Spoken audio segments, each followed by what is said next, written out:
Shalom saudaraku, jumpa lagi dengan saya Zizka dan saya Bobby di Midweek Online Service. Nah saudaraku, di Midweek Online Service minggu ini kita sudah berada di minggu kedua bulan Maret tahun 2022.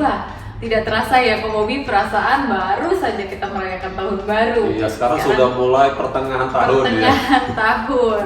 Wah, luar biasa, kami berharap saudaraku tetap sehat, sukacita dan diberkati dimanapun berada. Nah, Kak Bobby, gimana nih Midweek Online Service kita pada minggu ini? Nah, saudara-saudara, pada minggu kali ini kita akan kedatangan pendeta tamu, yaitu Bapak Pendeta Andre Imam, yang pastinya saudara-saudara sudah sangat sering mendengar sharing beliau baik di Midweek Online Service kita maupun di ibadah raya. Dan tema yang dibawakan oleh Bapak Pendeta Andre Imam pada minggu ini agak-agak unik loh Siske, yaitu Walk Beside You, berjalan bersama. Nah, You-nya siapa nih Kak Bobby? You-nya siapa? Nah, kalau saudara-saudara agak penasaran, mari bersama-sama kita saksikan di Midweek Online Service. Shalom, Jemaat GBI Rayon 1D, khususnya Tampak Siring dan juga MOI. Saya percaya bahwa hari-hari ini tetap menjadi hari yang terbaik meskipun kita terus berharap supaya pandemi ini segera dapat selesai dan kita bisa kembali menikmati ibadah-ibadah onsite, kebersamaan, gathering kita. Dan saya berdoa bagi saudara, khususnya yang dewasa muda dan anak-anak muda ya, Anda jangan terus kemudian nyaman nih dengan online. Satu kali nanti kalau bisa onsite, ayo kita bersama-sama, karena tentu kalau mengikuti firman Tuhan, persekutuan orang percaya tentu berbeda ketika kita bersama-sama.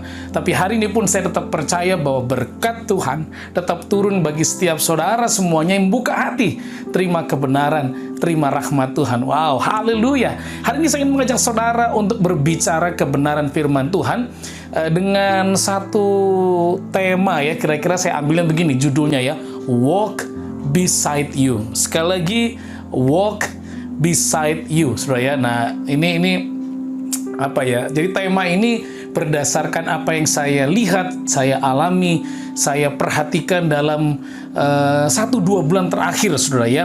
Nah, mari kita akan melihat atau belajar dari satu kebenaran firman Tuhan yang terdapat di dalam Kisah Para Rasul pasal yang ke-9 ayat 27. Kisah Para Rasul 9 ayat yang ke-27. Demikian firman Tuhan, tetapi Barnabas menerima dia dan membawanya kepada rasul-rasul dan menceritakan kepada mereka bagaimana Saulus melihat Tuhan di tengah jalan dan bahwa Tuhan berbicara dengan dia dan bagaimana keberaniannya mengajar di Damsyik dalam nama Yesus. Nah, Anda pasti tahu bahwa kisah ini kisah menjadi turning point gitu ya, titik balik dari seorang muda yang tadinya menyala-nyala, rohnya begitu bersemangat gitu ya untuk melakukan hukum Taurat, yaitu apa? Mengejar orang-orang percaya yang mengikuti jalan Tuhan atau yang kemudian dikenal sebagai orang Kristen, dan menghukum mereka dengan penghukuman seberat-beratnya, saudara ya. Jadi ini kerinduan anak muda ini, Saulus ini, yang merupakan juga anak muda yang seorang yang pintar. Kalau Anda mau lihat orang pintar, cukup lihat layar saudara. Terlihatlah orang pintar di depan layar saudara ya. Nah, Bapak Ibu yang dikasihi Tuhan Yesus, kemudian dalam kisahnya Paulus menemukan perjumpaan dengan Tuhan. Nah, ini menarik saudara ya. Orang berjumpa dengan Tuhan, Tuhan bisa lawat. Tetapi kemudian ketika berjumpa dengan manusia, itu jadi persoalan Bapak Ibu. Sekali lagi ya. Berjumpa dengan Tuhan, menerima pengampunan gampang. Tapi ketemu orang, nah ini persoalan. Penerimaan orang, ketika melihat track record, ketika melihat background, apa yang pernah dilakukan. Nah, ini persoalan, saudara ya. Tuhannya sudah mengampuni manusianya. Nah, ini yang belum kadang-kadang, saudara ya. Nah, Bapak Ibu dikasih Tuhan Yesus, hidup ini adalah sebuah journey, sebuah perjalanan. Ya, kita sepakat bahwa kita tidak akan pernah tahu umur berapa kita meninggal dunia. Ada beberapa teman yang hari ini terpapar COVID agak lebih santai karena Omikronnya tidak terlalu ganas katanya. Tapi yang tahun lalu, yang Delta, wah, itu duka citanya luar biasa, saudara ya. Duka citanya luar biasa. Beberapa ibadah penguburan begitu ya, yang begitu menyedihkan karena selain ditinggalkan orang-orang terbaik, orang-orang terkasih, tetapi tidak bisa dihantar oleh sahabat-sahabat yang lebih banyak lagi karena kondisi COVID, saudara ya. Dan perjalanan hidup kita nggak ada yang tahu, Bapak Ibu. Ya, minggu yang lalu saya lupa ingat gitu ya. Salah satu jemaat cerita bahwa saudaranya berumur 22 tahun meninggal karena serangan jantung. Nggak ada yang tahu.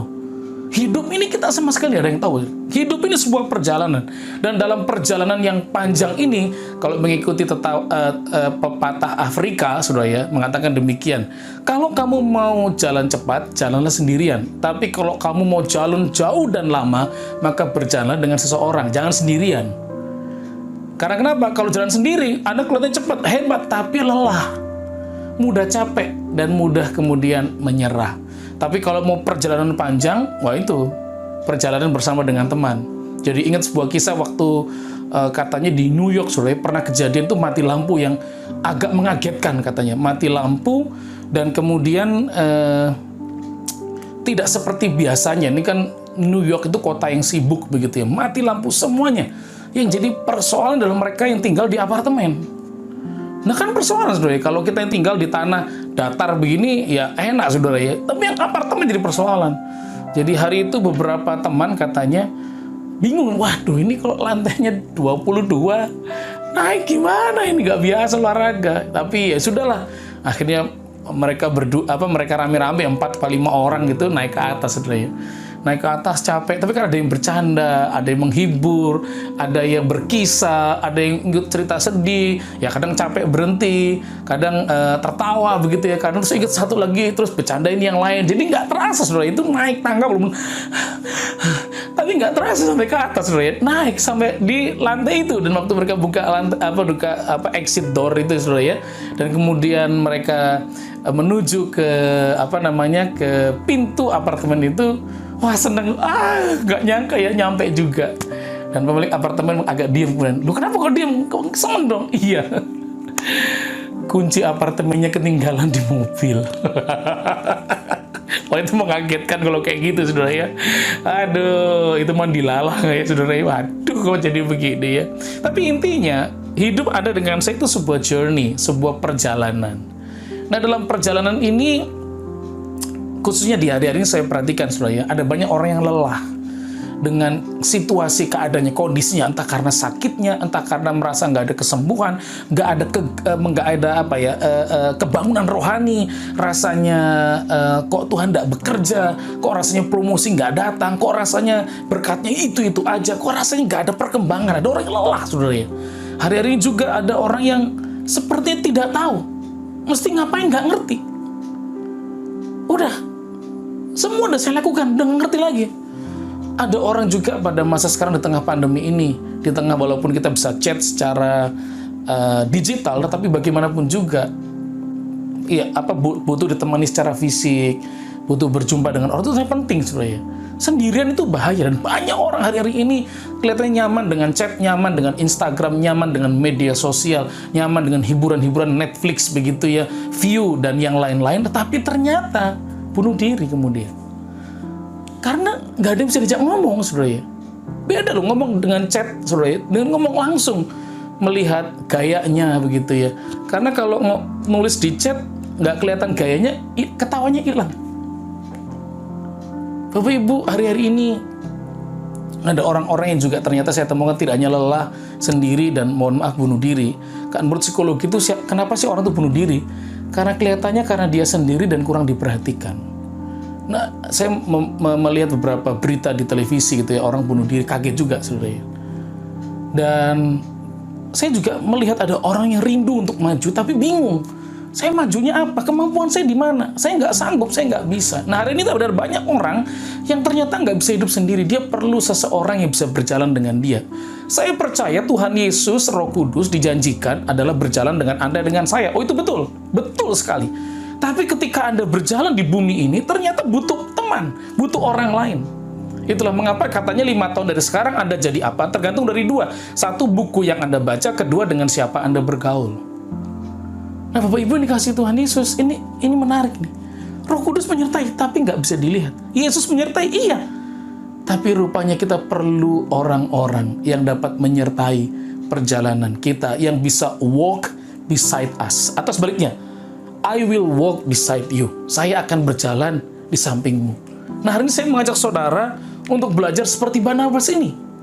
Seorang yang menjadi fasilitator, menjadi teman perjalanan yang berusaha untuk memfasilitasi yang namanya Saulus yang nanti jadi Paulus, difasilitasi untuk apa? Untuk dia mengerti tentang kekristenan, untuk mengerti tentang bagaimana hidupnya harus bertindak, untuk mengerti bagaimana proses kehidupannya diubahkan di dalam gelap kepada terangnya yang ajaib.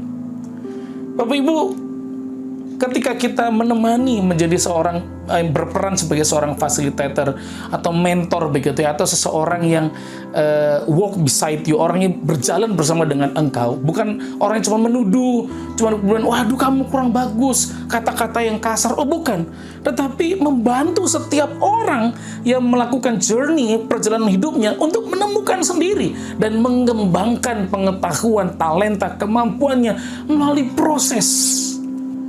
Nah, seringkali persoalannya di dunia digital ini adalah karbitan, saudara ya. Itulah muncul orang-orang Kristen karbitan. Orang-orang Kristen yang nggak bertahan bukan kesatria perang, tetapi satpam perang, saudara ya. Kalau dia seorang kesatria, dia menyadari akan ada lelahnya. Lelah untuk berlatih, lelah untuk mengalami latihan yang begitu keras menempa ototnya, tetapi ketika perang, otaknya bergerak dengan baik, tenaganya tetap jalan, semangat tetap membara. Nah, hari ini banyak orang di sekitar kita perlu untuk kita berjalan bersama-sama.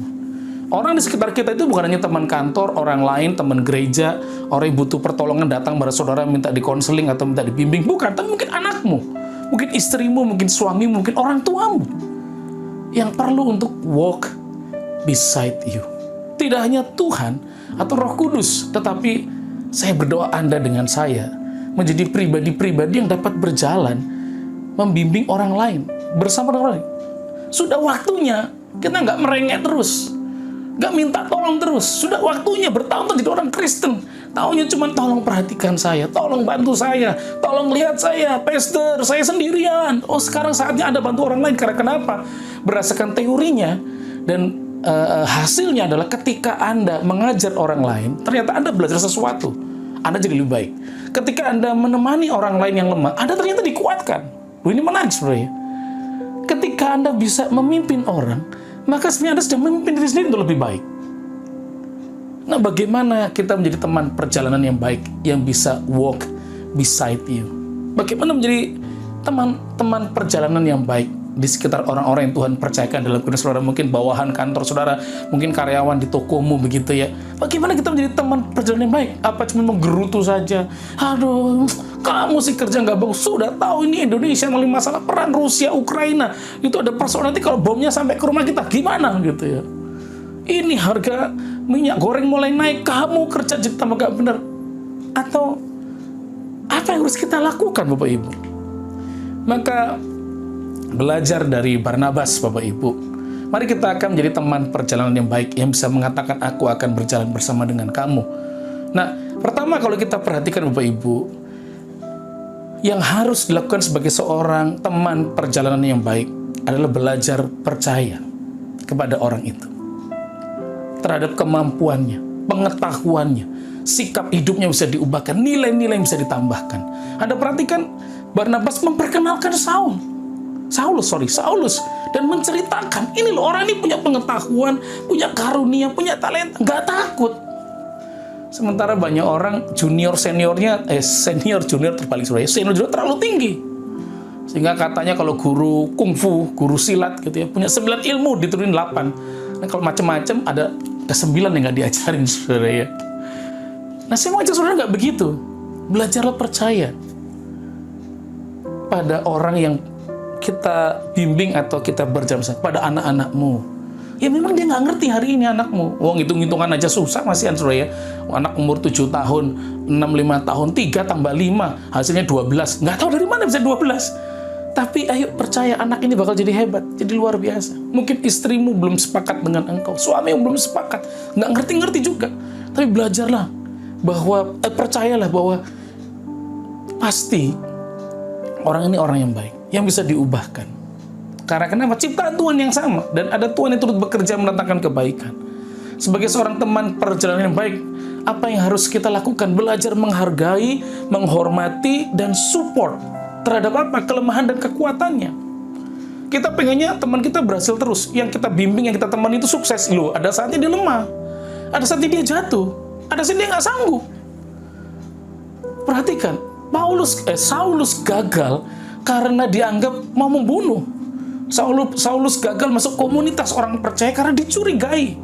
Wah, ini orang lemah. Tapi Anda perhatikan bagaimana Barnabas mengakui.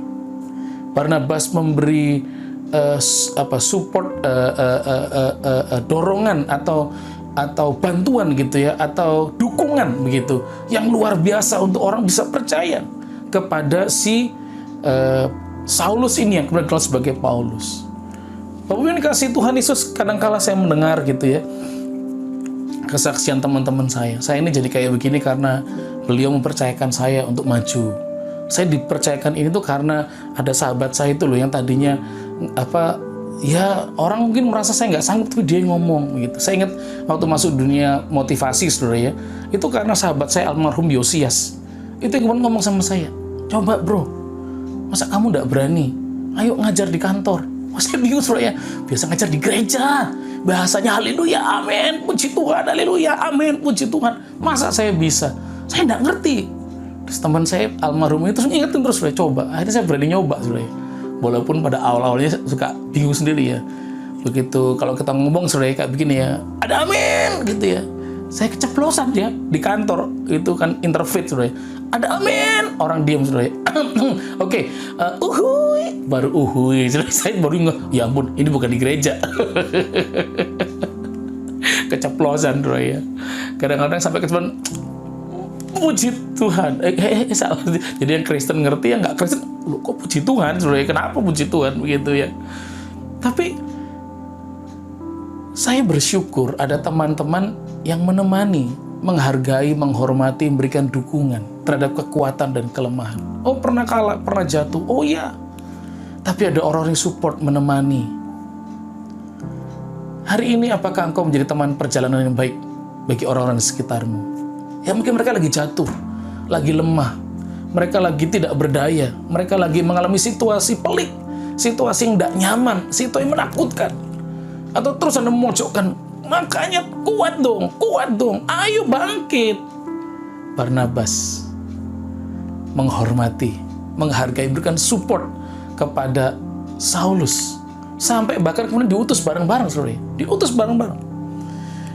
Berikutnya lagi, bagaimana kita menjadi seorang teman perjalanan yang baik adalah mau mendengarkan dengan aktif dan memberi kesempatan untuk orang itu berbicara atau mengungkapkan pendapat. Nah, seringkali jadi persoalan ketika menjadi dalam pembicaraan. Yesus itu pendengar yang baik. Tuhan kita pendengar yang baik. Kita ngomong apa saja, dia belum ngomong kita berhenti. Tapi kita selalu pengen ngomong terus sama Tuhan. Tuhan, lihat itu loh, Om Roni Tuhan. Tuhan, lihat itu Om Vicky Tuhan. Tuhan, tolong itu Mas Bebe, Bang Bebe Tuhan. Tuhan, tolong itu Yovisa. Tuhan. Gitu ngomong terus. Begitu Tuhan mau ngomong, kita diam, kita kerja. Tapi Tuhan tuh pendengar yang baik, pendengar yang setia. Bagaimana Anda dengan saya kalau anakmu, istrimu lagi mengeluh, suamimu lagi mengeluh?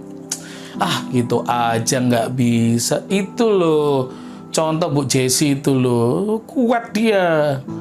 Itu loh, contoh Pak Alfian. Oh, dia tuh oke, kuat kok. Pak Hendra tuh, lihat tuh, ketawa-ketawa terus aja tuh kalau lihat siaran atau lihat online. Apa kita menjadi orang-orang yang tidak bisa mendengar dengan baik? Bapak Ibu yang dikasihi Tuhan Yesus, mari menjadi seorang teman perjalanan yang baik. Mendengarkan. Kadang-kadang mendengarkan itu membutuhkan waktu. Kadang-kadang mendengarkan itu membutuhkan energi atau kekuatan. Artinya begini, waktu orang ngomong terus gitu ya, kita kadang kan butuh, aduh saya mau ini itu, kasih waktu. Atau kadang kita merasa, aduh saya udah capek, udah lelah, nggak sanggup. Tapi tetap dengerin. Kadang-kadang mendengarkan itu perlu respon yang baik. Perlu menimbulkan pertanyaan-pertanyaan yang benar. Ah, masa gitu aja nggak bisa? masa sih nggak bisa gitu aja kok. Waduh, yang cerita kesal dulu deh mungkin ya. Mungkin kita perlu mendengarkan dengan bijaksana. Mungkin kita perlu tahu dengan tepat masalahnya apa. Kadang orang menceritakan banyak masalah, sebenarnya itu cuma gejala atau akibatnya. Tapi sebenarnya ada masalah utamanya belum beres. Misalnya dia belum bisa mengampuni ayahnya, makanya dia selalu dari kantor satu pindah, kantor satu pindah, kantor satu pindah, dan mulai ngomong itu bos saya nggak baik, bos saya nggak hebat, bos saya itu jahatnya minta ampun. Wah, bos yang ini tuh ngomong terus, bos yang ini itu tidak peduli sama karyawan. Tapi mungkin bukan masalah bosnya, rupanya dengan otoritas dia persoalan. Ketika Anda belajar mendengarkan yang baik, menyediakan cukup telinga untuk menerima segala tanda kutip sampah, keluhan, gerutu, kekhawatiran, ketakutan. Bapak Ibu dikasihi Tuhan Yesus, saya mengucap syukur ada Barnabas yang pada akhirnya menjadikan Paulus seorang hamba Tuhan yang hebat, dipakai Tuhan luar biasa melebihi dia sendiri.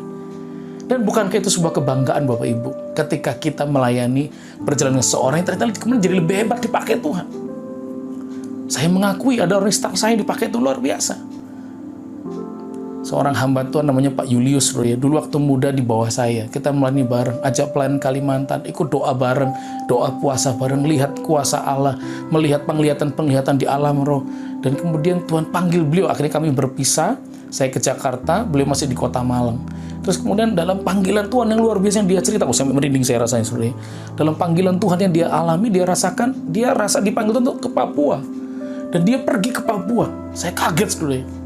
Dia pergi ke Papua dengan tanda, Tuhan kalau saya kesaksian hari ini dan minta pamit sama jemaat dan ada orang kasih tiketnya saja untuk pergi. Saya tahu dari Tuhan. Dan ternyata betul setelah dia kesaksian, saudara ya, setelah dia doa puasa, dia kesaksian, dia pamitan sama jemaat mau ke Papua tanpa tahu harus Papua kemana, telepon sama siapa, akan main di gereja mana, di rumah siapa tinggalnya nanti, makan apa, enggak tahu. Tapi setelah dia kesaksian, ada seorang ibu yang kemudian seorang oma begitu ya,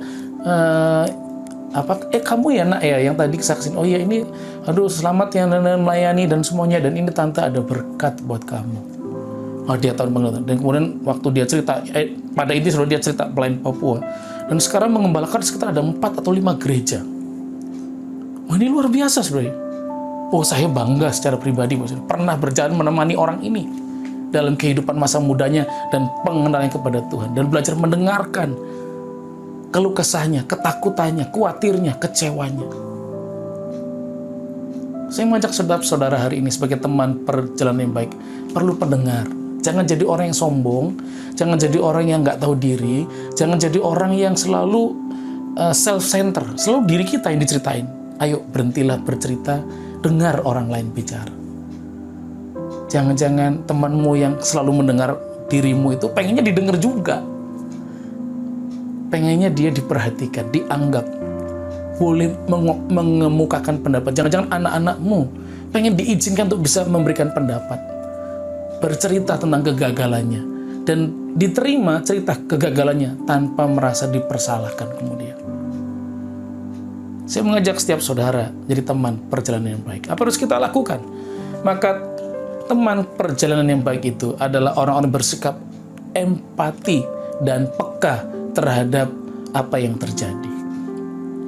Empati itu kan, kalau simpati itu coba merasakan, tapi kalau empati itu lebih menempatkan diri kepada apa yang, mencoba menempatkan diri kepada orang itu rasanya apa ya, begitu ya. Kalau orang bercerita kepada saya tentang seorang anak yang masuk rumah sakit, oh saya bisa merasakan empati. Karena kenapa? Anak saya kedua masuk rumah sakit, masuk ICU. Dan berhari-hari, belasan hari di sana, dan saya merasa ada ketakutan, kekhawatiran di hari pertama, kedua, ketiga. Sampai akhirnya lepaslah itu, dan saya bisa cerita, merasakan empati. Hari ini mintalah dari Tuhan rasa empati itu. Karena kadang-kadang maaf kedegilan kita, kesombongan kita, kebodohan kita, dosa kita, ketidakdekatan kita kepada Tuhan, lebih dekat pada dunia yang buat kita nggak bisa empati dengan kondisi orang lain. Empati dengan rekan-rekan perjalanan kita, mungkin itu karyawan kita yang sedang menangis, yang sedang terluka, mungkin itu adalah keluarga kita, mungkin teman pelayanan kita yang setiap hari kita ngomong, tapi rupanya dia sedang menceritakan, memberikan kode kalau dia itu lagi punya masalah, cuman kita nggak ada peka di sana, nggak ada rasa empati. Bapak Ibu, Barnabas memang pada akhirnya tidak diceritakan, tetapi Barnabas menjadi teman perjalanan yang baik buat Paulus. Walaupun pada akhirnya mereka berpisah begitu ya, tetapi karena Barnabas lah Paulus mengalami hari-hari yang luar biasa. Diizinkan untuk bicara, diizinkan. Hari ini apakah empatimu mulai hilang? Maka tinggallah di dalam Tuhan. Minta kasih Tuhan dalam hidup saudara, supaya bisa mengerti teman perjalananmu yang ini mesti dibantu apanya. Teman perjalananmu yang ini, kira-kira saya mesti ngomong apa sama dia? Mungkin dengan sahabat saya yang satu ini, saya mesti berdiskusi apa yang dia suka. Saya mengajak setiap saudara hari ini, mari menjadi teman perjalanan yang baik. Dan yang terakhir, teman perjalanan yang baik adalah orang yang menurut saya menjadi pendoa syafaat bagi orang lain. Dan saya percaya Barnabas banyak mendoakan Paulus, saudara, banyak mendoakan. Saya berdoa, saudara tidak hanya puas dengan doa-doa buat dirimu sendiri, mujizatmu, tapi kau boleh berdoa buat orang lain. Dan bukankah sungguh sebuah kebanggaan, sukacita ketika kita berdoa buat teman perjalanan kita dan melihat mereka berhasil naik di panggung-panggung terbaik, cakap, melakukan segala sesuatu, sampai akhirnya di depan raja-raja mereka dipakai keahlian atau kemampuannya. Dan mungkin Anda merasa, loh saya dapat untung apa? Namamu tercatat di kerajaan surga. Untungnya apa buat saya? Tuhan melihat kehidupanmu. Dia tidak pernah melupakan doamu, berarti dia dekat dengan engkau. Dia peduli atas kehidupan. Hari ini saya mengajak setiap saudara, ada banyak orang di sekitar kita yang perlu ditemani perjalanannya. Tidak hanya Tuhan yang menemani, tidak cuma Roh Kudus, tapi Anda dengan saya. Dan saya berdoa, Anda dengan saya, jadi teman perjalanan baik. Berdoa buat teman-teman sekitar kita. Dan saya mengucap syukur ketika mulai dari April tahun lalu membuat Miracle Prayer, doa pagi, saudara ya. Dan ada banyak teman-teman yang mulai minta bantuan doa. Dan setiap hari doain mereka, berbulan-bulan doain mereka. Kalau ditanya gimana kabarnya, ya belum pastor, belum. Tapi ketika pada saat kali titik, ada saatnya, pastor puji Tuhan, istri saya jauh lebih baik. Pastor puji Tuhan, tumor ganasnya sudah hilang. Pastor puji Tuhan, lumpuhnya sudah dilawat oleh Tuhan. Puji Tuhan, operasi kemarin, dekat pita suara ada benjolan sebenarnya, gitu kayak tumor kayak begitu tuh. Didoakan, puji Tuhan, memang harus operasi, tapi berhasil dengan baik. Dan proses pemulihannya lebih cepat. Wah, itu senang sekali sebenarnya.